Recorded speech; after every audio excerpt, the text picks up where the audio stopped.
தமிழை நேசிக்கும் அனைவருக்கும் வணக்கம் நண்பா. ஆசிரியர் தகுதிற்கான தமிழ் முக்கிய வினாக்கள் வந்து பார்த்துருக்கோம். நேற்று பார்த்தீங்கன்னா 6ஆம் வகுப்பு 50 முக்கியமான கேள்வி வந்து பார்த்தோம். இன்னைக்கு வீடியோவில் பார்த்தீங்கன்னா 7ஆம் வகுப்பு 100 கேள்வி பார்க்க போகிறோம்பா. புரிஞ்சா? இந்த 100 கேள்வி கண்டிப்பாக உங்களுக்கு விடை தெரிஞ்சா நீ இந்த வீடியோவை ஸ்கிப் பண்ணால் முழுமையாக பார்த்தீங்கன்னா கண்டிப்பாக சொல்கிறேன், வரக்கூடிய டெட் எக்ஸாமில் தமிழில் 6ல் இருந்து 7 கேள்வி இதிலிருந்து மட்டும்தான் வரும் வரும் வரும் என்பதை நான் ஆணித்தரமாக சொல்லி முடிச்சிடறேன். அதனால் வீடியோவை ஸ்கிப் பண்ணால் முழுமையாக பாருங்கள். உங்கள் நண்பர்கள், சொந்தக்காரங்க, இன்ஸ்டால் பண்ணி யாராக இருந்தாலும் மறக்காமல் உங்களுக்கு வந்து ஷேர் பண்ணிடும்பா. சரி, ஷேர் பண்ணிடுங்க. அதே மாதிரி கண்டிப்பாக வரக்கூடிய நிச்சயமாக வெற்றி பெறுவோம் சார். இதே மாதிரி தொடர்ச்சியாக வீடியோஸ் வேணும் சார் நினைக்கிறவங்க மறக்காமல் லைக் பண்ணுங்கள். கையில் ஒரு நோட்டு பேனா எடுத்துகிட்டு நான் சொல்லக்கூடிய ஒவ்வொரு விஷயத்தையும் தயவு செய்து எழுதி வச்சுக்கணும்பா. சரி, எழுதி வச்சுக்கேன். அதே மாதிரி 100 கொஸ்டின், இந்த 100 கொஸ்டினும் நீங்கள் வந்து 1 2 3 போட்டு வச்சுட்டு அதை வந்து எழுதி வச்சுருங்க. இந்த 100 கொஸ்டினுக்கு கரெக்டாக ஆன்சர் பண்ணுறவங்க ஒரு சர்ப்ரைஸ் கிஃப்ட் இருக்குது. வீடியோவை ஸ்கிப் பண்ணால் முழுமையாக பாருங்கள், இடையில சொல்லுவேன். சரியா? ஓகே, முதல் கேள்வி போகலாமா? வாங்க நிகழ்ச்சிக்கு போகலாம். முதல் கேள்வி பாருங்கள். நாமக்கல் கவிஞர் என்று அழைக்கப்படுவோர் யார்? நாமக்கல் கவிஞர் என்று அழைக்கப்படுவோர் யார்? யாருங்க? வே. ராமலிங்கனார். புரிஞ்சப்பா? கத்தியின்றி ரத்தமின்றி யுத்தம் ஒன்று வருகதே என்று பாடலை சொந்தக்காரர் யாருன்னு கேட்பாங்க. வே. ராமலிங்கனார். ஓமை கவிஞர் என்று அழைக்கப்படுவது யார்? சுரதா. புரிஞ்சப்பா? ஓமை கவிஞர் என்று அழைக்கப்படுவது யார்? சுரதா. அடுத்து பாருங்க, நாமக்கல் கவிஞர் எழுதாத நூல் எந்த நூல்? துறைமுகம். புரிஞ்சன்பா? துறைமுகம், அதுதான் அவர் எழுதாத நூல். இந்த துறைமுகம் எனும் நூலை எழுதி வந்து யார்? சுரதா. புரிஞ்சா? ஓமை கவிஞர் சுரதா தான் அந்த நூலை வந்து எழுதியிருப்பாங்க. இப்போ பாருங்க, மலைக்கல்லன், சங்கொலி, என் கதை போன்ற நூல்களை எழுதியவர் யார்? நாமக்கல் கவிஞர். புரிஞ்சா? நாமக்கல் கவிஞர். இதனால கேட்கலாம், மலைக்கல்லன் எனும் நூலை இயற்றியவர் யார்? சுரதா. நாமக்கல் கவிஞர் வே. ராமலிங்கனார். அந்த மாதிரி கொடுத்தாங்க பண்ணணும். நாமக்கல் கவிஞர் வே. ராமலிங்கனார் போடணும். புரிஞ்சாமா? அடுத்த கொஸ்டின் பாருங்க, பிரித்தெழுதுக. புரிஞ்சாமா? நான் எடுத்த கேள்வி டெட் எக்ஸாம் எப்படி கேட்பாங்களோ அந்த மாதிரி தான் எடுத்திருக்கேன். பிரித்தெழுதுக. விடை என்ன வரும்? குறள் ஆகும். இதற்கான விடை என்ன? குறள் ப்ளஸ் ஆகும். புரிஞ்சாப்பா? குறள் ப்ளஸ் ஆகும். எக்ஸாமில் இப்போ ரீசெண்டாக சொல்கிறப்ப ப்ரீவியஸ் இயர் கொஸ்டினாக ஒரு கொஸ்டின் கண்டிப்பாக ரெகுலராக கேட்குறாங்க. மெய் ப்ளஸ் உயிர். மெய் ப்ளஸ் உயிர். மெய் ப்ளஸ் உயிர்னா என்ன? இங்கே பாருங்கள், இல்லு வந்து ஒரு மெய் எழுத்து, இங்கே பார்த்தீங்கன்னா ஒரு உயிர் எழுத்து. இதை தான் என்ன சொல்கிறாங்க? மெய் ப்ளஸ் உயிர் சொல்கிறாங்க. புரிஞ்சா? சில என்ன சொல்கிறாங்க? உயிர் ப்ளஸ் உயிர். உயிர் ப்ளஸ் உயிர். புரிஞ்சான்பா? அது என்ன சொல்கிறது? மீன்ஸ் பாருங்க, குறளை குறளை அமைத்தது. குறளை அமைத்தது, அந்த லை ஐ. புரிஞ்சா? ஐ அந்த முதல் எழுத்து இல்லு. அப்போ உயிர் ப்ளஸ் மெய். புரிஞ்சான்பா? குறள் ப்ளஸ் ஆகும். இது என்ன சொல்கிறாங்க? மெய் ப்ளஸ் உயிராக இருக்கும்பா. புரிஞ்சா? அதே மாதிரி ஒரு புணர்ச்சி விதிமுறை நம்ம பார்த்துருவோம். உடல் மேல் உயிர் வந்து ஒன்றுவது இயல்பே. புரிஞ்சா? உடல் மேல் ஒன்றுவது இயல்பு. உடல் மேல் உயிர் வந்து ஒன்றுவது இயல்பு என்ற விதிப்படி குறளாகும் என்று ஆனது. புரிஞ்சா? அது என்ன சார்? உடல் மேல் உயிர் வந்து ஒன்றுவது இயல்பு. உடலுங்கிறது மெய் எழுத்துன்னு சொல்கிறாங்க. அதே மாதிரி உடல் மேல் உயிர் வந்து, உயிர்னா உயிர் எழுத்து, உடல் மேல் உயிர் வந்து ஒன்றுவது இயல்பு என்ற விதிப்படி குறளாகும் என்று ஆனது. இந்த விதி கண்டிப்பாக இப்போ ஞாபகம் வந்திருக்கும் நம்பிக்கிறேன். கண்டிப்பாக அந்த கேள்வி கேட்க அதிகபட்ச வாய்ப்பு இருக்குது, பார்த்து வச்சுக்கோங்க. அடுத்த கேள்வி பாருங்க, பொருள் தருக. புரிச்சோம்பா? உபகாரி, இதோட பொருள் என்ன? புரிச்சோம்பா? இந்த கேள்வி கண்டிப்பாக வரக்கூடிய அதிகபட்ச வாய்ப்பு உண்டு. இதற்கான விடை என்னன்னா வள்ளல். புரிச்சோம்? உபகாரம் என்ன? வள்ளல். புரிச்சோம்பா? அடுத்த கேள்வி பாருங்க, புலவரின் சொல்லுக்காக தன் தலையே தர துணிந்தவன் யார்? புரிச்சோம்பா? இந்த கேள்வியும் கண்டிப்பாக கேட்க சான்ஸ் இருக்குது, நல்லா வச்சுங்க. புலவனின் சொல்லுக்காக தன் தலையே தர துணிந்தவன் யார்? யாருன்பா? குமணன். யாருங்க?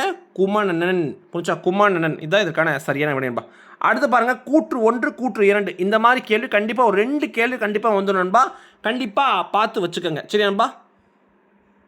இப்போ இதில் பாருங்கள், பகுத்தறிவு கவிராயர் என்று அழைக்கப்படுவர் உடுமலை நாராயண கவி. தமது திரைப்பட பாடல்கள் மூலம் பகுத்தறிவு கருத்துக்களை பரப்பிய உடுமலை நாராயண கவி நம்பா. புரிச்சா? இதுக்கு வந்து கூற்று 1 2 இரண்டுமே வந்து இதுக்கு வந்து சரிதான். புரிச்சா? இதில் நீங்கள் முக்கியம் பார்த்து வச்சுக்கணும்னா, பகுத்தறிவு கவிராயர் என்று அழைக்கப்படுவது யார்? உடுமலை நாராயண கவி. நாளைக்கு கொஸ்டின் வரும், உடுமலை நாராயண கவி எவ்வாறு அழைக்கப்படுவார்? புரிச்சா? அதில் ஆப்ஷன் என்ன இருக்குன்னா, அதாவது என்ன சொல்கிறாங்கன்னா, நாமக்கல் கவிஞர், ஓமை கவிஞர், பகுத்தறிவு கவிராயர், அந்த மாதிரி கொடுப்பாங்க. அப்போ நீங்கள் பகுத்தறிவு கவிராயர்னு போடணும். அதனால் இந்த கேள்வி ரொம்ப முக்கியமான ஒரு கேள்வி, தயவுசெய்து பார்த்து வச்சுக்கணும்பா. அடுத்த கேள்வி பாருங்கள், மொழியின் உயிர் நாடியாக விளங்குவது. மொழியின் உயிர் நாடியாக விளங்குவது எது? பேச்சு மொழி. பேச்சு மொழி. உயிரின் மொழி நாடியாக விளங்குவது பேச்சு மொழி. அடுத்த கேள்வி பாருங்கள், தமிழை டேஸ் மொழி என்பர். தமிழை டேஸ் மொழி என்பர். இரட்டை வழக்கு மொழி என்பர். அடுத்த கேள்வி பாருங்க, தமிழின் கிளை மொழிகளில் இல்லாதது எது? தமிழில் கிளை மொழிகளில் இல்லாதது எது? இதில் கிளை மொழி இல்லாதது உருது. சரிப்பா, இப்போ நாளைக்கு இந்த கேள்வி மாற்றி கூட கேட்கலாம். கீழ்கண்ட தமிழின் கிளை மொழி எதுன்னு கேட்கலாம். இந்த கேள்வி கேட்ட கேள்வி டெட் எக்ஸாமில் புரிச்சா, லாஸ்ட் எக்ஸாமில் கேட்ட கேள்வி. அப்போ என்னது? தெலுங்கு, கன்னடம், மலையாளம் இதெல்லாம் என்ன சொல்கிறாங்க? தமிழின் கிளை மொழிகள். ஓகேவா? இது இல்லாதது உருது. அடுத்த கொஸ்டின் பாருங்க, தனிக்குறள் எழுத்தை அடுத்து வரும் வல்லின உகரங்கள் ஒரு மாத்திரை அளவில் முழுமையாக ஒலிப்பது முற்றியல் உகரம். என்ன சொல்றாங்க? முற்றியல் உகரம். அடுத்த கொஸ்டின் பாருங்க, குற்றியல் உகரம் எத்தனை வகைப்படும்? இந்த கேள்வி நான் கண்டிப்பாக கேட்க வாய்ப்பு இருக்கு. குற்றியல் உகரம் மொத்தம் எத்தனை வகைப்படும்? 6 வகைப்படும். குற்றியல் எத்தனை வகைப்படும்? 6 வகைப்படும். அடுத்த கொஸ்டின் பாருங்க, வன்தொடர் குற்றியலுகரத்திற்கு எடுத்துக்காட்டு தருக. வன்தொடர் குற்றியலுகரத்திற்கு எடுத்துக்காட்டு தருக. எடுத்துக்காட்டு என்ன? பாக்கு. புரிஞ்சான்பா? பாக்கு. வன்தொடர் குற்றியலுகரம், மென்தொடர் குற்றியலும் இருக்கு. புரிஞ்சா? அதாவது வந்து என்ன சொல்றது? வன்தொடர் வல் எழுத்துக்களால் குற்றியலுகரம் வர்றது என்ன சொல்றாங்க? வன்தொடர் குற்றியலுகரம் சொல்றாங்கப்பா. அடுத்த கேள்வி பாருங்க, பொறுத்துக. புரிஞ்சா? பொறுத்துக. இந்த கேள்வி கண்டிப்பாக வந்து கேட்க வாய்ப்பு இருக்குது. ஒரு கேள்வி கண்டிப்பாக இந்த மாதிரி வரும்னு நினைக்கிறேன். பருவ இதழ். புரிஞ்சா? பருவ இதழ்னா இதுக்கான விடை என்ன வரும்? பருவ இதழ்னு சொல்லுவாங்க மேகசீன். பருவ இதழ் என்ன? மேகசீன். பொம்மலாட்டம்னா பிபிடி. புரிஞ்சா? எழுத்துலக்கான என்ன சொல்லுவாங்க? ஆர்த்தோகிராபி. உரையாடல் சொல்கிறாங்க டைலாக். அப்போ இதற்கான சரியான விடை என்ன? எல்லாமே சரியாக தான் பொருந்தி இருக்குது. அப்போ இதற்கான சரியான விடை என்ன? ஒரே நிமிஷம். சரியான விடை என்னன்னா, இதுக்கான விடை என்னன்னா பி தான் இதற்கான சரியான விடை. 1 2 3 4. அடுத்த கேள்வி பாருங்க, சுரதாவின் இயற்பெயர் என்ன? என்ன இயற்பெயர்? ராசகோபாலன். புரிஞ்சுப்பா? ராசகோபாலன். இது ஞாபகம் வச்சுக்கோங்க. இது கேட்க வாய்ப்பு இருக்கு. ஓமே கவிஞர் என்று அழைக்கப்படுவர் யாரு? சுரதா. தேன்மலை, துறைமுகம் போன்ற நூல்களை ஏற்றி வந்து யாரு? சுரதா. புரிஞ்சுப்பா? அதே மாதிரி பாருங்க, கண்ணதாசன் இயற்பெயர் என்ன? முத்தையா. புரிஞ்சுப்பா? பாரதிதாசன் இயற்பெயர் என்ன? சுப்பிரமணியம். புரிஞ்சுப்பா? கண்ணன் பாட்டு, குயில் பாட்டு, பாஞ்சாலி சபதம் போன்ற நூல்களை ஏற்றி வந்து யார்? பாரதியார். புரிஞ்சுப்பா? அதே மாதிரி பார்த்தீங்கன்னா பாரதிதாசன் எப்பேர் என்ன? கனக சுப்புரத்தினம். புரிஞ்சுப்பா? பிசிலாந்திர நாடக நூல். அதை ஞாபகம் நினைக்கிறேன். துறைமுகம் எனும் நூலின் ஆசிரியர் இப்போ தான் பார்த்தோம். துறைமுகம் எனும் நூலின் ஆசிரியர் வந்து யார்? சுரதா. யாருங்க? சுரதா. சரிப்பா? அடுத்த கேள்வி பாருங்க, வாழை கன்றை டேஸ். வாழை கன்றை டேஸ் ஈன்றது. வாழை கன்றை டேஸ் ஈன்றது. அடுத்த கேள்வி பாருங்க, ராஜ மார்த்தாண்டம் அவர்கள் நடத்திய இதழ். ராஜ மார்த்தாண்டம் அவர்கள் நடத்திய இதழ் கொல்லிப்பாவை. என்னது? கொல்லிப்பாவை. சரிப்பா? இந்த தேன்மொழி என்னும் இதழை நடத்தி வந்து யாரு? பாவலர் பெருஞ்சித்திரனார். அடுத்து பாருங்க, நாவற்பழத்தின் ஓமையாக கூறப்படுவது எது? நாவற்பழத்திற்கு ஓமையாக கூறப்படுவது எது? கோழிக்குண்டு. என்னதுங்க? கோழிக்குண்டு. அடுத்த பாருங்க, தமிழ்நாட்டின் வனக்கல்லூரி அமைந்துள்ள இடம். தமிழ்நாட்டில் வனக்கல்லூரி அமைந்துள்ள இடம் மேட்டுப்பாளையம். தமிழ்நாட்டில் வனக்கல்லூரி அமைந்துள்ள இடம் மேட்டுப்பாளையம். அடுத்து பாருங்க, காடு + 6. காடு + 6 இதுக்கான விட என்ன? காட்டாறு. புரிஞ்சா? காடு + 6 காட்டாறு. இப்போ இதை வந்து எப்படி கேட்பாங்கன்னா உயிர் + உயிர்னு கேட்பாங்க. புரிஞ்சா? இதே கேள்வி உயிர் + உயிர் கேட்குறாங்க வச்சுக்கோங்க. இப்போ காடு + 6 இப்போ என்ன ஒரு 8 + இங்கே வந்து ஊ வருது. 8 + ஊ காடு 2. புரிஞ்சா? இது வந்து என்ன சொல்கிறது? அதாவது இங்கே வந்து கடைசி எழுத்து என்ன இருக்குது? அதாவது உயிர் தான் வந்திருக்கு. அப்போ உயிர் + உயிர் தான் இங்கே வரும் நண்பா. புரிஞ்சா? இதை வந்து ஞாபகம் வச்சுக்கங்க. அதே மாதிரி இதை ஒரு விதியும் சொல்லிடுறேன். உயிர்வரின் உக்குரல் மெய்விட்டு ஓடும். உயிர்வரின் உக்குரல் மெய்விட்டு ஓடும் என்ற விதிப்படி அந்த ஊ போயிடுது. புரிஞ்சா? அப்போ என்ன ஆகும்? காட் + 6 இருக்கும். புரிஞ்சா? காட் + 6 இருக்கும். அதுக்கப்புறம் பார்த்தீங்கன்னா என்ன சொல் அதோட அதாவது வந்து உயிர் அதாவது உடல் மேல் உயிர் வந்து ஒன்றுவது இயல்பு என்ற விதிப்படி காட்டாராக மாறும் நண்பா. முடிச்சா? நல்லா முடிச்சுங்க. உயிர்வரின் உக்குரல் மெய்விட்டு ஓடும் என்ற விதிப்படி காடு டூ வந்து பார்த்தீங்கன்னா அங்கே ஊ வந்து போயிடுது. அப்போ கா இட்டு மட்டும் இருக்குது. 8 + 6 இருக்குது. அப்போ உடல் மேல் உயிர் வந்து ஒன்றுவது இயல்பு என்ற விதிப்படி காட்டாராக மாறியது.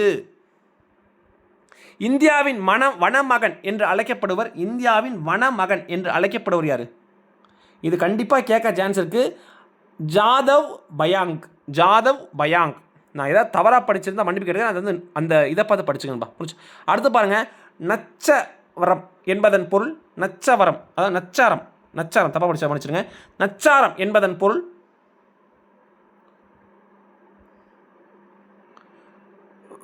விடமுள்ள பாம்பு. நச்சனம் சொல்றாங்க, விடமுள்ள பாம்பு. சொல்லில் முதலில் மட்டும் வருவது, சொல்லின் முதலில் மட்டும் வருவது, டக்குன்னு சொல்லுங்க. சொல்லின் முதலில் மட்டும் வருவது ஔகார குறுக்கம். புரிஞ்சா? ஔகார குறுக்கம். நல்லா ஞாபகம் வச்சுக்கோங்க. உயிரெழுத்து மொத்தம் எவ்வளோ? 30. சரி, முதலெழுத்து மொத்தம் 30, சார்பெழுத்து மொத்தம் 10. புரிஞ்சா? உயிர்மை, ஆயுதம், உயிராளப்படை, ஒற்றலப்படை, குற்றியலகம், குற்றியலகரம், ஐகார குறுக்கம், அவர குறுக்கம், ஆயுத குறுக்கம், இதெல்லாம் சொல்கிறாங்க. 10 சார்பெழுத்து. முதலெழுத்து மொத்தம் 30. அதில் பார்த்தீங்கன்னா உயிரெழுத்து மொத்தம் 12, மெய்யெழுத்து மொத்தம் 18, ஆக மொத்தம் 30 எழுத்துக்கள். புரிஞ்சா? தமிழ் எழுத்துக்கள் மொத்தம் 247, அதில் உயிர்மை எழுத்துக்கள் மொத்தம் 216. சரிப்பா, இதெல்லாம் வந்து நீங்கள் கண்டிப்பாக ஞாபகம் வச்சுக்கணும். கண்டிப்பாக இது கூட எக்ஸாமில் கேட்க அதிகபட்ச வாய்ப்புகள் உண்டு. தீவு என்பதற்கான சரியான ஆங்கில சொல் ஐஸ்லாண்ட். ஐஸ்லாண்ட் தீவு என்ன சொல்லுவாங்க? ஐஸ்லாண்ட். திருக்குறள் அறத்துப்பாவில் இடம்பெற்றுள்ள அதிகாரங்களின் எண்ணிக்கை எத்தனை? டக்குன்னு சொல்லுங்க. 38. கொஞ்சம் 38. திருக்குறளை இயற்றியது யார்? திருவள்ளுவர். திருக்குறள் 17 கீழ்க்கணக்கு ஒன்று. திருக்குறள் பார்த்தீங்கன்னா திருக்குறளுக்கு வேறு பெயர் என்ன சொல்லுவாங்க? பொய்யாமொழி, வாயுரை வாழ்த்து, அதே மாதிரி தெய்வ நூல்னு சொல்லுவாங்க. புரிஞ்சா? தெய்வ வேணும்னு சொல்லுவாங்க. வேளாண் வேதம் என அழைக்கப்படும் நூல் திருக்குறள் கிடையாது, நாலடியார். அதை வெண்டஸில் கண்டிப்பாக வச்சுக்கோங்க. அந்த கேள்வி கேட்க அதிகபட்ச வாய்ப்பு உண்டு. அதே மாதிரி பார்த்தீங்கன்னா திருவள்ளுவர் என்ன சொல்லுவாங்க? சொந்த பேதர், பொய்யின் புலவர்னு சொல்லுவாங்க. புரிஞ்சா? திருக்குறள் பொறுத்த வரைக்கும் 133, அதாவது 133 அதிகாரங்களையும் 1330 குறள்களையும் கொண்டது. அகர முதல எழுத்தெல்லாம் ஆதிபவன் முதற்றே உலகு. இது வந்து திருக்குறளோட முதல் குறள். கடைசி குறள் பார்த்துங்க. ஊடுதல் காமத்துக்கின்பம் கூடி முயங்க பெறின். ஊடுதல் காமத்துக்கின்பம் அதற்கின்பம் கூடி முயங்க பெறின். இதான் வந்து கடைசி குறள். இந்த 2 கேள்வி கண்டிப்பாக வந்து கேட்க அதிகபட்ச வாய்ப்பு உண்டுப்பா. புரிஞ்சா? அடுத்த கொஸ்டின் பாருங்க. டேஸ் செல்வம் சான்றோரால் ஆராயப்படும். டேஸ் செல்வம் சான்றோர் ஆயப்படும். என்னது? பொறாமை உள்ளவன் செல்வம். பொறாமை உள்ளவன் செல்வம் சான்றோரால் ஆராயப்படும். அடுத்து பாருங்க. யாதெனின் பிரித்து எழுதுக. யாதெனின் பிரித்து எழுதுக. யாது பிளஸ் எனின். யாது பிளஸ் எனின். இங்கே என்ன வந்திருக்கு? உயிர் முன் உயிர் பிளஸ் உயிர் வந்திருக்கா, இல்லை மெய் பிளஸ் உயிர் வந்திருக்கா, இல்லை உயிர் பிளஸ் மெய் வந்திருக்கா, இல்லை மெய் பிளஸ் மெய் வந்திருக்கா? என்னங்கிறது டக்குன்னு விடையை வந்து கீழே கமெண்ட் பண்ணிட்டு போங்க. அடுத்து பாருங்க. கல் அலை என்பதன் பொருள். கல் அலை என்பதன் பொருள் கட்குகை. கல் அகை, அதாவது கல் அலை என்பதன் பொருள் என்ன சொல்றாங்க? கட்குகை. அடுத்து பாருங்க. சோழ மன்னன் பேரவை கோப்பெரு நற்கிளியில் செவிலித்தாயாக விளங்கியவர் யார்? இந்த கேள்வி வந்து கண்டிப்பாக கேட்க அதிகபட்சமான வாய்ப்புகள் உண்டு. யாருங்க? கவட்பெண்டு. கவட்பெண்டு. கவட்பெண்டு. சரியா? கவட்பெண்டு தான் அந்த இது. ஓகேவா? அது நீங்கள் 7th புக் படித்தா கண்டிப்பாக அதுக்கான உங்களுக்கு விரைவில் தெரியும். அடுத்து பாருங்க. சிற்றில் நற்றுன் பற்றிய நின் மகள் யாண்டு உன்னென என வினாவுதி என் மகன் என்று கோடிட்ட இடத்தின் பொருள் என்ன? இந்த மாதிரி கேள்வி கண்டிப்பாக ஒரு கொஸ்டின் கண்டிப்பாக இந்த மாதிரி கொஸ்டின் வரதான் போகுது. யாண்டு என்பதோட பொருள் என்னன்னு கேட்குறாங்க. இந்த யாண்டு இங்கே வந்து கோடிருக்காங்க பார்த்தீங்களா? இதோட பொருள் என்ன? எங்கு. புரிஞ்சா? எங்கு, இதுதான் இதோட பொருள். அடுத்தது பாருங்க. பொறுத்துக. புரிஞ்சா? இதற்கான விடை என்ன?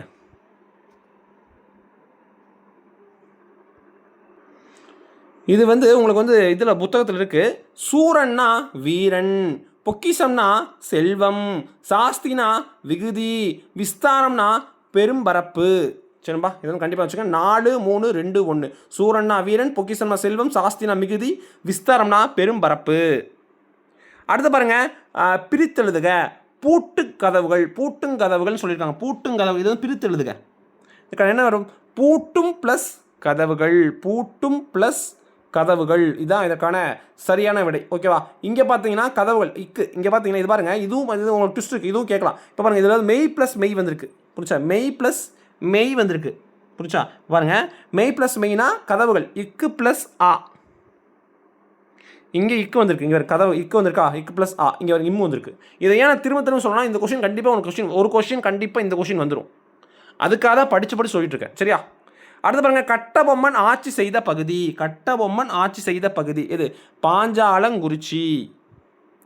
பாஞ்சாலங்குறிச்சி. அடுத்த கேள்வி பாருங்க. மதுரை வைத்தியநாத ஐயர் கோயில் நுழைய போராட்டத்தை முத்துராமலிங்க தேவர் நடத்திய ஆண்டு எந்த ஆண்டு? 1939. எப்போங்க? 1939. இந்த முத்துராமலிங்க தேவரை பற்றி தயவு செஞ்சு தெரிஞ்சு வச்சுக்கோங்க. ஏன்னா கண்டிப்பாக சொல்கிறேன், இதிலிருந்து ஒரு கேள்வி எப்போதுமே ஒரு கேள்வி வந்துடும். அவரை பற்றி வந்துடும், இல்லை அதேமாதிரி வேலுநாச்சியை பற்றி கண்டிப்பாக கேட்டுருவாங்க. சரியா? அடுத்த கொஸ்டின் பாருங்கள். முத்துராமலிங்க தேவர் சுதந்திர போராட்டத்தில் மிக தீவிரமாக ஈடுபட்டதால் கைது செய்யப்பட்டு சிறை வைக்கப்பட்ட இடம்? இது எல்லாமே அனைத்தும் சரி. உங்களுக்கு நான் இன்னொரு ட்ரிக்ஸ் மட்டும் சொல்லி முடிச்சிடறேன். நான் கண்டிப்பாக தெரியாத கேள்விக்கு விடையில இப்படி சொல்லி நான் அடுத்த வாரம் கண்டிப்பாக போட தான் போகிறேன். இப்போ இதில் பார்த்தீங்கன்னா, அதாவது சில நேரம் பார்த்தீங்கன்னா அனைத்தும் சரி, இந்த மாதிரி வந்தால் அனைத்தும் சரி போட்டுருங்க. புரிஞ்சான்பா? அதுதான் உங்களுக்கு வந்து சரியாகவும் இருக்கணும்பா. புரிஞ்சா? இப்போ இது 4மே சரி தான். விடை தெரியாத பட்சத்தை விடை தெரிஞ்சால் அதை போட்டுருங்க. விடை தெரியாத பட்சத்தில் இந்த மாதிரி ஆப்ஷன் வந்து அனைத்தும் சரி போட்டுருங்க. அதான் சில மோஸ்ட்லி அதான் கரெக்டாக இருக்க போகுது. புரிஞ்சா? சென்னையில் வேலூர், அதே மாதிரி சென்னை வேலூர், அலிப்பூர் அமராவதி, தாமோ கொல்கத்தா, இதில் எல்லாமே அவங்க என்ன சொல்கிறாங்க? சிறை வைக்கப்பட்ட இடம். பிராவண கேசரி என்று அழைக்கப்பட்ட தலைவர்? முத்துராமலிங்க தேவர். முத்துராமலிங்க தேவர் இதான் கேட்க வாய்ப்பு இருக்குது. பிராவண கேசரி என்று அழைக்கப்பட்ட தலைவர். இந்த கேள்வி ரொம்ப இம்பார்ட்டன்ட் கேள்வி, கண்டிப்பாக கேட்க அதிகபட்ச வாய்ப்பு உண்டு. அடுத்த கொஸ்டின் பாருங்க. இந்திய அரசு முத்துராமலிங்க தேவருக்கு தபால் தலை வெளியிட்ட ஆண்டு எந்த ஆண்டு? 1995. அடுத்து பாருங்க. பாண்டிய நாட்டின் துறைமுக நகரம் எது? பாண்டிய நாட்டின் துறைமுக நகரம் எது?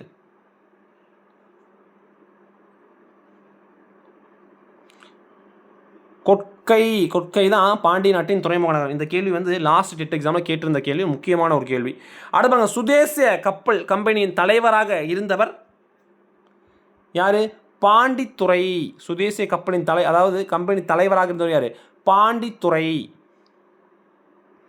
அடுத்து பாருங்க. சிறைச்சாலை செக்கெழுத்து துயரத்தை மாற்றியது என் செந்தமிழன்றே, கைந்தோல் உரிய கடும்பணி புரிந்தபோது என் கண்ணீரை மாற்றியது என் கன்னித் தமிழன்றே என்று கூறியவர். இந்த கேள்வி கண்டிப்பாக 100% கண்டிப்பாக வரக்கூடிய வாய்ப்புகள் அதிகபட்சமாக உண்டு. இதற்கான விடை என்ன? வ.உ. சிதம்பரனார். வ.உ. சிதம்பரனார். சிறைச்சாலை செக்கிழத்த துயரத்தை மாற்றியது என் செந்தமிழ் அன்றே, கைத்தோல் உரிய கடும்பணி புரிந்தபோது என் கண்ணீரை மாற்றியது கன்னித்தமிழ் அன்றே என்று கூறினார் வ.உ. சிதம்பரனார். அடுத்து பாருங்க. தமிழின்பம் என்ற நூலுக்காக சாகித்ய அகாடமி விருது பெற்றவர் யார்? யாரு? ராப்பி சேது பிள்ளை. நாளைக்கு இந்த கொஸ்டின் மாற்றி கூட கேட்கலாம். தமிழின்பம் என்ற நூலை எழுதியவர் யார்? ராப்பி சேது பிள்ளை. எந்தை, இது கண்டிப்பாக ஒரு முக்கியமான ஒன்று. நான் சிம்பிளாக சொல்லி முடிச்சிடறேன். வழக்கு வந்து 2 வகைப்படும். ஒன்று வந்து என்ன சொல்லுவாங்கன்னா தகுதி வழக்கு, இன்னொன்று வந்து இயல்பு வழக்குன்னு சொல்லுவாங்க. புரிஞ்சா? இது வந்து என்ன, அதில் 3 சப்டைப் இருக்குது. புரிஞ்சான்பா? அது என்ன சொல்கிறாங்கன்னு பாருங்கள். எந்தை என்பது நம்ம ஆல்ரெடி வந்து என்ன சொல்கிறோம், பழைய கிளாஸ் பார்த்து வச்சுக்கோங்க. கண்டிப்பாக சொல்கிறேன், இந்த வழக்குலேருந்து கண்டிப்பாக ஒரு கொஸ்டின் கண்டிப்பாக வரப்போதான் போகுது. சரியா? எந்தை என்பது என்ன சொல்கிறாங்க? எந்தைன்னு என்ன சொல்கிறாங்க? மருவி வந்தது. மருவி வந்தால் என்ன சொல்லுவாங்க? எந்தை வந்து என்பது மரு. இடக்கர அடக்கலுக்கு எடுத்துக்காட்டு?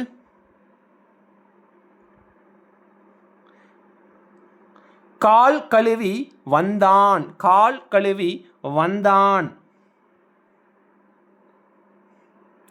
அடுத்து பாருங்க. மயக்கமில்லாத சொற்களை மங்களமாக வேறு சொற்களாக குறிப்பதை டேஸ் என்பர். டேஸ் என்பர். மங்களம் என்பர்.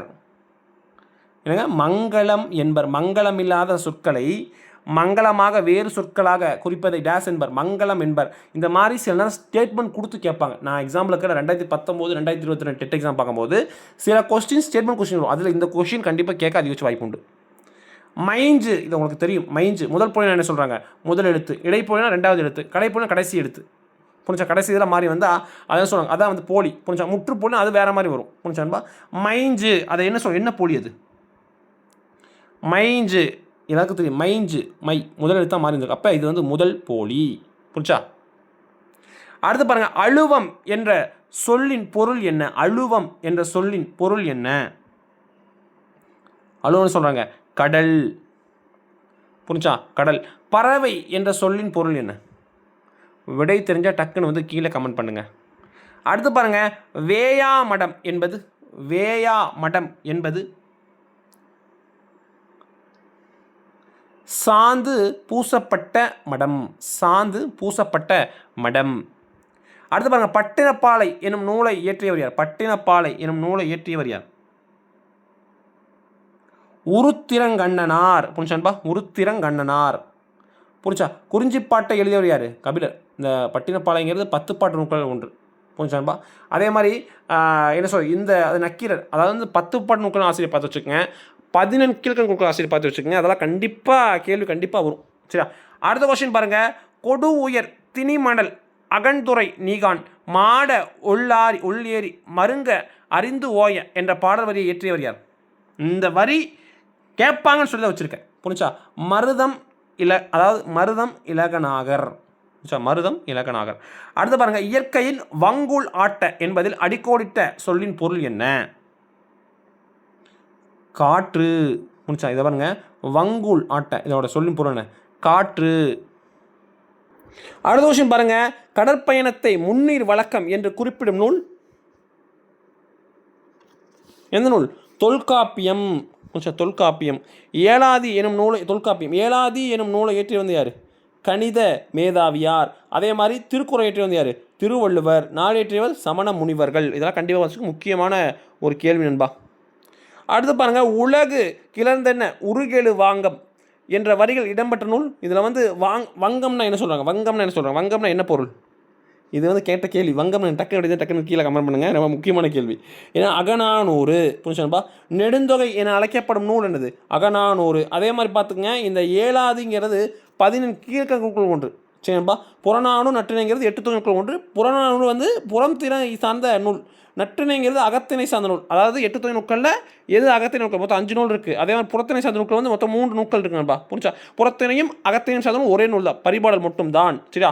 அதே மாதிரி அகநானூறு சிற்றலை பார்த்து வச்சுக்கோங்க. அகநானூறு சிற்றலை பொறுத்த வரைக்கும் 13, பேரலை 31. சரி, இதெல்லாம் வந்து என்னென்னா கண்டிப்பாக கேட்பாங்க. கேட்காம கிடையாது. ஏன்னா நம்ம வந்து கொஷின் தான் கொடுக்குறோம். அடுத்து பாருங்கள், களஞ்செய கம்பியர் வருங்கென என்ற பாடல் வரிக்கு இடம்பெற்ற நூல் எது? எந்த நூல்?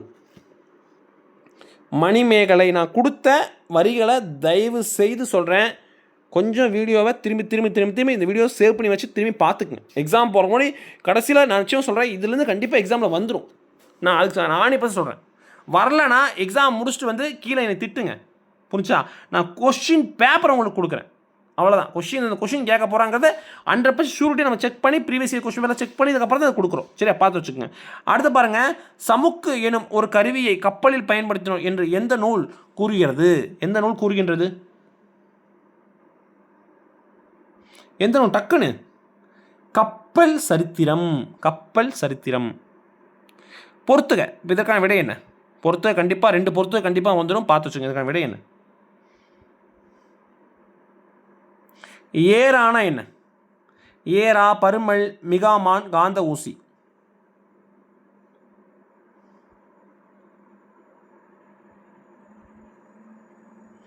காந்த ஊசினா ஃபஸ்ட்டு என்ன? காந்த ஊசினா என்ன? திசை காட்டும் கருவி. புரிஞ்சா? திசை காட்டும் கருவி. இப்போ அடுத்தது சொல்லுங்க பார்ப்போம். அடுத்தது வந்து விடை. அப்போ இங்கே வந்து என்ன சொல்கிறது? 3 ஆப்ஷன் வந்து ஒன்றா இருக்குது. ஏபிசி. இப்போ 3 ஒன்றா இருக்குது. இப்போ அடுத்தது பார்ப்போம். அடுத்து என்ன இருக்கும்? மிகாமான். மிகாமான்னா என்ன? உங்கள் ஆப்ஷன் வந்து போகணும். மிகாமான்னா என்ன? கப்பலை செலுத்துபவர். புரிஞ்சாப்பா? கப்பலை செலுத்துபவர். அடுத்து பருமல்னா என்ன? குறுக்கு மரம். ஏரானா திசை காட்டும் கருவி. ஏரானா அடிமரம். புரிஞ்சா? ஏரானா அடிமரம். புரிஞ்சா? ஏரானா அடிமரம். பருமல்னா குறுக்கு மரம். புரிஞ்சா? பருமல்னா குறுக்கு. மீகாமன்னா கப்பலை செலுத்துவர். காந்த ஊசியின் திசை காட்டும் கருவி. இந்த கேள்வி 100% வர வாய்ப்பு இருக்குது. பார்த்து வச்சுக்கோங்க. அடுத்து எளிதில் பொருள் விளங்கும் வகையில் அமைந்த சொற்கள் டேஸ் எனப்படும். எளிதில் பொருள் விளங்கும் வகையில் அமைந்த சொற்கள் என்ன சொல்? இயற்சொற்கள் எனப்படும். எளிதில் பொருள் விளங்கம் இருந்தால் என்ன சொல்லுவாங்க? இயற்சொற்கள் எனப்படும். இலக்கண குறிப்பு தருக. நடந்தான். நடந்தான் என்ன சொல்லுவாங்க? நடந்தான். அது என்ன இலக்கண குறிப்பு? நடங்கிறது என்ன சொல்லுவாங்க? ஆல்ரெடி வினை. ஓகேவா? அதே தெரிஞ்சிச்சு. நடங்கிறது வினைச்சொல் தான். அதாவது வினைச்சொல்னு சொல்லுங்க. அது வினை இயற்சொல். புரிஞ்சான்பா? அதே மாதிரி இனி நான் வச்சுக்கோங்க, இலக்கண குறி பொறுத்த வரைக்கும் இந்த வினைத்தொகை பண்புத்தொகை பேசிக் கான்செப்ட் கண்டிப்பாக படிச்சுக்கணும். நம்ம சேனல் வந்து தொடர்ச்சியாக பார்த்தா தான் கண்டிப்பாக உங்களுக்கு தெரிஞ்சிருக்கும். புரிஞ்சா? உரி சொல்லுக்கும் நான் சொல்ல உயிரி சொன்னால் சாலச் சிறந்தவன், தவ பெரியவன், சால தவ நனி கூர் களி மா இதெல்லாம் வந்தால் உரி சொல் டக்குன்னு கண்ண மூடி போட்டுருங்க. புரிஞ்சா? அதே மாதிரி பெயர் வந்தால் பெயர் சொல். புரிஞ்சா? அதெல்லாம் வந்து கண்டிப்பாக சொல்ல ஒரு சின்ன சின்ன பேசிக்ஸ் தான். அடுத்து பாருங்கள், கற்றோருக்கு மட்டும் விளங்குவதாகும் இலக்கியங்கள் மட்டுமே பயின்று வருவையும் அமையும் சொற்கள் டேஸ் எனப்படும். என்ன சொல் எனப்படும்? திரிசொல் எனப்படும். திரிசொல் எனப்படும். பெற்றம் என்பதன் பொருள் என்ன? பெற்றம் என்பதன் பொருள் என்ன? பெற்றம்னா பசு. புரிஞ்சா? வட சொல் வகைகள் என்ன? வடை சொல் வகைகள் என்ன? தற்சமம் தட்பவம் சொல்லுவாங்க. இதுதான் வட சொல்லின் வகைகள். தற்சமம் தட்பவம். திரிசொல் எத்தனை வகைப்படும்? திரிசொல் எத்தனை வகைப்படும்? திரிசொல் பொறுத்த வரைக்கும் 2 வகைப்படும். திரிசொல் எத்தனை வகைப்படும்? 2 வகைப்படும். மலை என்பதை குறிக்கும் சொல் என்ன சொல்? வெட்பு. வெட்புனா என்ன சொல்லுவாங்க? மலை. புரிஞ்சுன்பா? கேணினா ஒருத்தர் கேணினா கிணறுன்னு சொல்லுவாங்க. சுடர்னா ஒளின்னு சொல்லுவாங்க. அழகின் சிரிப்பு என்னும் நூலை இயற்றியவர் யார்? யாருங்க? பாரதிதாசன். புரிஞ்சுப்பா? பாரதிதாசன். சங்கே ஒளி என்னும் நூலை இயற்றியவர் யார்? டக்குனு கீழே கமெண்ட் பண்ணுங்க. நாலடியார் என்னும் நூலை இயற்றியவர் யார்? நாலடியார் நூலை இயற்றிய ஆசிரியர் சமண முனிவர்கள். நாடியாருங்கிறத சொல்கிறது அதாவது 14 கீழ்கங்கும் ஒன்று. இதை வந்து நான் ஏன் அடிக்கடி சொல்கிறேன்னா அது கண்டிப்பாக கொஷின் வரும். கல்வியை போல டேஸ் செல்வம் வேறில்லை. கேடில்லாத செல்வம். கல்வியறிவு இல்லாதவனை யாருடன் திருவள்ளுவர் ஒப்பிடுகிறார்? கல்வியறிவு இல்லாத யாருடன்? விலங்குடன் ஒப்பிடுகிறார். இந்த கேள்வி கண்டிப்பாக கேட்க அதிகபட்சம் வாய்ப்புண்டு. கல்வியறிவு தான் யாரோட ஒப்பிடுகிறார்? விலங்குடன் ஒப்பிடுகிறார். அடுத்து வள்ளுவர் உள்ளம் எனும் நூலை எழுதியவர். இந்த கேள்வி கண்டிப்பாக கேட்க வாய்ப்பு இருக்கு. வள்ளுவர் உள்ளம் எனும் நூலை இயற்றியவர் யார்? வி முனிசாமி. வி முனிசாமி. இளமையில் கல் என்று கூறியவர்? இளமையில் கல் என்று கூறியவர் ஔவையார். இளமையில் கல் என்று கூறியவர் ஔவையார். சுப்பிரமணி பாரதி மணியன் நடத்திய இதழ் என்ன? இது நேற்று கொடுத்த ஷார்ட்ஸில் நம்ம கொடுத்துருந்தோம். இந்த கேள்வி கண்டிப்பாக கேட்பாங்கிற ஒரு ஐடியாலஜியில் இருக்கும். கண்டிப்பாக கேட்பாங்க. என்ன விடை? கனவு. கனவு. புரிஞ்சா? அடுத்து தமிழில் உள்ள ஓரெழுத்து ஒரு மணி எண்ணிக்கை. இந்த கேள்வியும் அதிகபட்சம் வர வாய்ப்புகள் உண்டு. புரிஞ்சா? ஓரெழுத்து நம்ம ஷார்ட்ஸ் கொடுத்துட்டோம். ஆல்ரெடி என்னென்ன இருக்குங்கிறது நம்ம ஷார்ட்ஸ் கொடுத்துட்டோம். மொத்தம் எவ்வளோ ஓரெழுத்து இருக்குது? மொத்தம் 42 இருக்குது. ஓகேவா? நான் ஒரு 2-3 இது சொல்கிறேன். உயிரெழுத்து. ஆக்கு என்ன ஓரெழுத்து ஒரு மொழி? ஏனா என்ன? ஏனா என்ன? ஐனா என்ன? இதற்கான விடையை டக்குனு கீழே கமெண்ட் பண்ணி போங்க. அடுத்து பாருங்கள், கூ எனும் ஓரெழுத்து ஒரு மொழியின் பொருள் என்ன? கூனா என்ன சொன்னேன்? நம்ம ஷார்ட்ஸ் பார்த்தா டக்குன்னு நம்ம சொல்லியிருப்பாங்க. கூனா பூமி. புரிஞ்சா? சோலைக்கு என்ன என்ன ஓரெழுத்து ஒரு மொழி? கானா சோலைன்னு சொல்லுவாங்க. தலைவனா ஐனா தலைவன் சொல்லுவாங்க. அடுத்த பகுதி விகுதி சந்தி இடைநிலை முதலியவற்றில் ஏற்படும் மாற்றம் டேஸ் எனப்படும். பகுதி விகுதி சந்தி இடைநிலை முதலியவற்றில் ஏற்படும் மாற்றம் என்ன மாற்றம் எனப்படும்? விகாரம் எனப்படும். விகாரம் எனப்படும். புரிஞ்சாப்பா? பகுபத உறுப்பிலக்குகள் மொத்தம் பார்த்தீங்கன்னா 6 வகைப்படும். புரிஞ்சா? இது கண்டிப்பாக கேட்க சான்ஸ் இருக்குது. இப்போ எக்ஸாம்பிள் பார்த்தீங்கன்னா நடந்தான். நடந்தான்.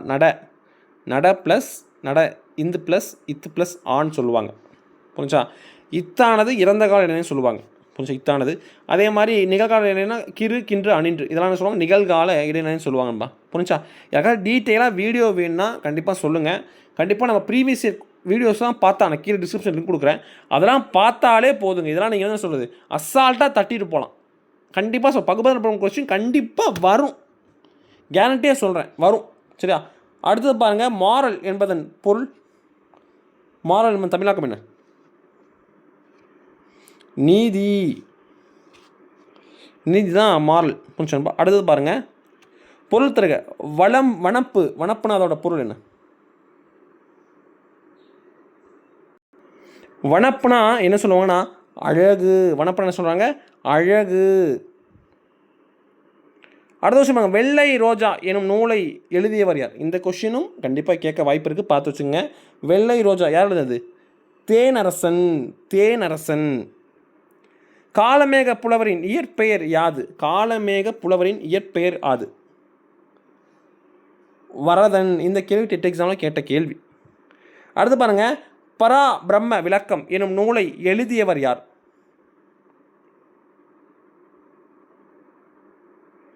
யார் பராபிரம்ம விளக்கம் எனும் நூலை எழுதியவர் யார்? காலமேக புலவர். காலமேக புலவர். அடுத்த நகைச்சுவை உணர்வு வெளிப்படுமாறு வரையப்படும் ஓவியம் கேலி சித்திரம். இந்த என்ன சொல்றது, அந்த 7ஆம் வகுப்பில் அந்த ஓவியரோட வேறு பெயர்கள் இருக்கும், ஓவியத்தோட வேறு பெயர்கள்லாம் இருக்கும். அதெல்லாம் தயவு செஞ்சு ஒரு டைம் பார்த்துட்டு போயிருங்க, ஏன்னா அதுவும் கண்டிப்பாக எக்ஸாமில் வர வாய்ப்புகள் உண்டு. அடுத்து பாருங்கள், கொட்டோவியம். கொட்டோவியம் இதை வந்து பிரித்தெழுதுன்னு சொல்லியிருக்காங்க. இதை எப்படி பிரித்தெழுதுவீங்க? கோடு ப்ளஸ் ஓவியம். புரிச்சா? இப்போ இதில் இருக்குது பாருங்கள், இதில் ஒரு ட்விஸ்ட் சொல்கிறேன். இது வந்து உயிர் ப்ளஸ் உயிரா, உயிர் ப்ளஸ் மெய்யா, மெய் ப்ளஸ் உயிரா, மெய் ப்ளஸ் மெய்யா? டக்குனு அப்படியே வந்து கீழே கமெண்ட் பண்ணிங்கன்னா, இது எப்படின்னா கோடு இட்டு ப்ளஸ் ஓ புரிச்சா, 8 ப்ளஸ் ஊ புரிச்சா, இங்கே வந்து ஊ தான் வரும். அப்போ உயிர் ப்ளஸ் உயிர் தான் வரும். புரிச்சாப்பா? கோடு ப்ளஸ் ஓவியம் கொட்டோவியம் மாறுது. புரிச்சாப்பா? இதுதான் இதற்கான சரி. இதுவும் அதே மாதிரி அதே விதி தான், சேம் விதி தான். உயிர்வரின் உக்குரல் மெய்விட்டு ஓடும், உயிர்வரின் உக்குரல் மெய்விட்டு ஓடும், உயிர் வருது உக்குரல் மெய்விட்டு ஓடும், இங்கே ஓடிடும். ஓடினதுக்கப்புறம் வரது உடல் மேல் உயிர் வந்து ஒன்றுவது இயல்பு என்ற விதிப்படி கோட்டோவியமாக மாறி இருக்கும். இந்தியாவின் தொன்மையான நூலகங்களில் ஒன்று எது? எந்த நூலகம்? தஞ்சை சரஸ்வதி மகால். இது எங்கே இருக்குது? தஞ்சாவூரில் இருக்குது. அடுத்து பாருங்க, வள்ளுவர் அறத்துப்பால் எந்த பளிங்கு கல்லில் செதுக்கப்பட்டுள்ளது? வள்ளுவர் அறத்துப்பால் எந்த பளிங்கு கல்லால் செதுக்கப்பட்டுள்ளது? கருநிறம். அடுத்து பாருங்க, பூம்புகார் சிற்பக்கலை கூடத்தில் யாருக்கு ஒரு நொடிய சிலை வைக்கப்பட்டுள்ளது?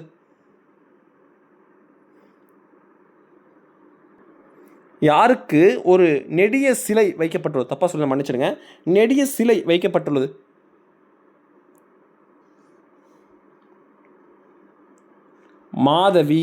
மாதவிக்கு தான் நெடிய சிலை வைக்கப்பட்டுள்ளது. தொழிற்பெயர் எதை காட்டாது? இது எதையுமே காட்டாது, அனைத்தும் சரி. எண் காலம் பணம். இப்போ தொழிற்பெயர் எப்படி ஒன்றுனா படித்தல் தல் ஆளில் முடிஞ்சால் தொழிற்பெயர்னு வச்சுக்கோங்க. நடத்தல், ஓடுதல், இதெல்லாம் சொல்லுவாங்க தொழிற்பெயர். தன் குடியை சிறந்த குடியாக செய்ய விரும்புவோரிடம் டேஸ் இருக்கக்கூடாது? சோம்பல் இருக்கக்கூடாது. அடுத்த மூன்றை அறையனார் டேஸ் சமயத்தை சார்ந்தவர்? சமண சமயத்தை சார்ந்தவர். புரிஞ்சுப்பா? அதே மாதிரி மூன்றுரை அறையனார் எழுதிய நூல் எந்த நூல்? டக்குனு கீழே கமெண்ட் பண்ணுங்க. பழமொழி 400 எத்தனை பாடல்களை கொண்டது? 400 பாடல்களை கொண்டது.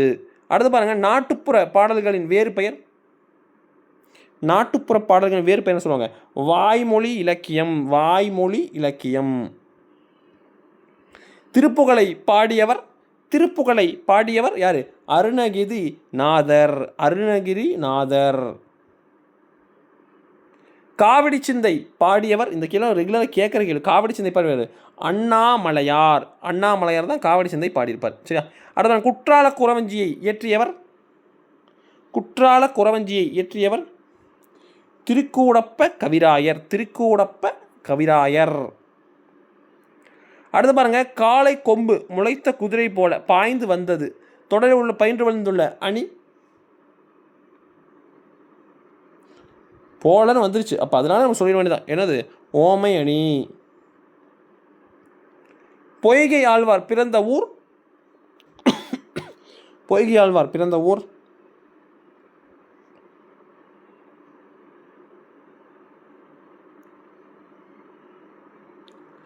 திருவெட்கா. கொஞ்சம் அடுத்து பாருங்க, திருமாலை போற்றி பாடிய ஆழ்வார் எத்தனை பேர்? 12 ஆழ்வார். முதல் மூவர் எந்த ஆழ்வார் பெயர்? அவங்க பேரை கண்டிப்பாக கீழே கமெண்ட் பண்ணுங்கள். குலசேகர ஆழ்வார் எத்தனாவது ஆழ்வார்? அதையும் விடைச்சு டக்குனு கீழே கமெண்ட் பண்ணுங்கள். முல்லை பாடியார் இயற்றிய அறநெறிசாரம் எத்தனை பாடல்களை கொண்டது? 225 பாடல்களை கொண்டது. அடுத்து பாருங்க, செல்வத்தில் பயனே ஈதல் என்ற பாடல் வரி இடம்பெற்ற நூல் இது?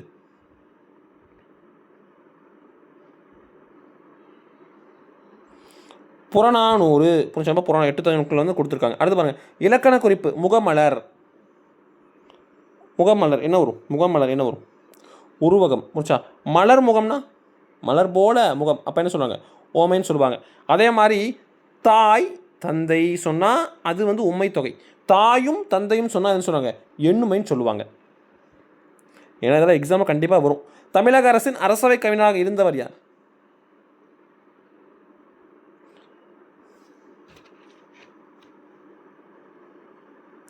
கண்ணதாசன். அடுத்து பாருங்கள் சே பிருந்தா எழுதிய கவிதைகள் பொருந்தாதது எது? பொருந்தாதது எது? இதில் பொருந்தாதது மலரும் மாலையும். மலரும் மாலையும் நூலை ஏற்றியர் யார்? டக்குனு கீழே கமெண்ட் பண்ணுங்கள். அப்புறம் எழுதி நோக்க பாருங்கள். மலை பற்றிய கவிதை, வீடு முழுக்க வானம், மகளுக்கு சொன்ன கதை. அடுத்து பாருங்கள் மணக்கொடை வாங்கும் திருமணங்களின் கலந்து கொள்ள மாட்டேன் என வெளிப்படையாக அறிவித்தவர் யார்? காயித் மிலத். காயித் மிலத். அடுத்த கடைசி கேள்வி மீசைக்கார பூனை என்ற நூலை எழுதியவர்? இந்த கேள்வி கண்டிப்பாக கேட்க வாய்ப்பு இருக்குது. யாருங்க? பாவண்ணன். பாவண்ணன். புரிஞ்சுப்பா 100 கேள்வி வெற்றிகரமாக பார்த்துட்டோம். சொல்லப்போனால் வந்து என்ன சொல்கிறது, ஒரு ½ அன் ஹவர்லேயே பார்த்து முடிச்சிட்டோம். ஓகேவா? இந்த ½ அன் ஹவர் அந்த 100 கேள்விங்கிறது உங்களுக்கு ரொம்ப ரொம்ப யூஸ்ஃபுல்லாக இருக்கும். நான் திரும்பியும் சொல்கிறேன், இந்த 7th புக்கு ரொம்ப முக்கியமான ஒன்று. புரிஞ்சா? இந்த வீடியோ தயவுசெய்து சேவ் பண்ணி வச்சுக்கோங்க. கண்டிப்பாக எக்ஸாம் போகும்போது யூஸ்ஃபுல்லாக இருக்கும்பா. புரிஞ்சா? 100க்கு 100 கேள்வி யார் கரெக்டாக விடை பண்ணியிருக்கீங்க? கண்டிப்பாக கீழே கமெண்ட் பண்ணுங்கள். இந்த முழுமையாக பார்த்த அத்தனை பேரும் நிச்சயமாக சொல்கிறேன், வரக்கூடிய தேர்வில் உங்களுக்கு வந்து கண்டிப்பாக சொல்கிறேன், கேரண்டியாக சொல்கிறேங்க. நான் கேரண்டி ஆண்டாவே சொல்கிறேன், 5லேருந்து 6 கேள்வி இதுலேருந்து வந்துடும்பா. இதே கேள்வி கூட கேட்கலாம், கொஞ்சம் ட்விஸ்ட் பண்ணி கேட்பாங்க. ஆனால் 5லேருந்து 6 கேள்வி கண்டிப்பாக வந்துடும். இது ஆணித்தரமாக உண்மையும்பா. உங்களுக்கான சர்ப்ரைஸ் கிஃப்ட் ஒன்று சொன்னேன். என்ன கிஃப்ட் தெரியுமா உங்களுக்கு? என்ன கிஃப்ட்டுன்னு தெரியுமா? உங்களுக்கான கிஃப்ட்டுங்கிறது டெட் எக்ஸாமில் கண்டிப்பாக 5 கொஸ்டின் நான் சொன்ன விஷயங்கள் கண்டிப்பாக ஞாபகம் வச்சிங்கன்னா 5 கொஸ்டின் கேரண்டியாக வரும். அடித்து சொல்கிறேன். சரிம்பா, கண்டிப்பாக வரும். தொடர்ச்சியாக வந்து படிங்க. நாளைக்கு 8ஆம் கிளாஸ் வேணும்னா இந்த வீடியோ உங்கள் நண்பர் சொந்தக்காரங்க ஷேர் பண்ணணும். நிறைய பேர் பார்த்தா மட்டும்தான். ஏன்னா நம்ம உழைப்பு, ஏன்னா 15,000 20,000 கொடுத்து இன்ஸ்டியூட்டில் போய் படிக்கிறீங்க. ஆனால் நம்ம ஃப்ரீயாக கொடுத்தா எதுவுமே பண்ணுறது. அப்போ எனக்கு என்ன தெரியுதுன்னா, ஃப்ரீயாக கொடுத்தா அதோட ஒர்த்து கம்மியாக. நம்மளும் உழைக்கிறோம், உழைச்சி தான் அதை கொடுக்குறோம். தயவுசெய்து சப்போர்ட் பண்ணுங்கள். வெற்றி நிச்சயம் எழுதணும்.